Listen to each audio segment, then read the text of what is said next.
এখন ৰেষ্টুৰেণ্ট ৱেইটাৰৰ কাম কৰিছে 4খন ট্ৰেইনে অৰ্ডাৰ মতে টেবুলে টেবুলে যোগান ধৰিছে লোভনীয় খাদ্য কোনো বিদেশী ৰেষ্টুৰেণ্টৰ দৃশ্য নহয় এয়া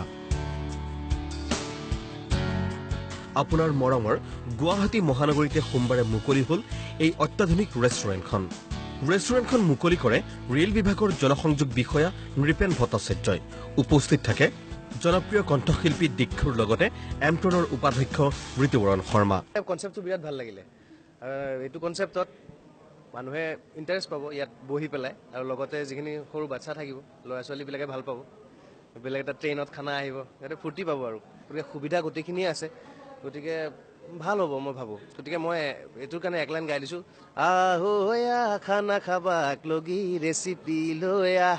আইডিয়াটো একচুৱেলি বিচাৰি থাকোঁতে পালোঁ যেতিয়া ৱৰ্ল্ডৰ টপ ৰেষ্টুৰেণ্টছ বিচাৰি আছিলোঁ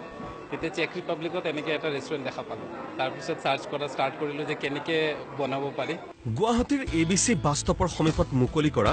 ৰেচিপিজ নামৰ এই ৰেষ্টুৰেণ্টখনৰ পৰিকল্পনা সঞ্জয় দেৱনাথৰ উল্লেখযোগ্য যে ৰেচিপিজ হৈছে সমগ্ৰ ভাৰতবৰ্ষৰ ভিতৰতে প্ৰথমখন ট্ৰেইন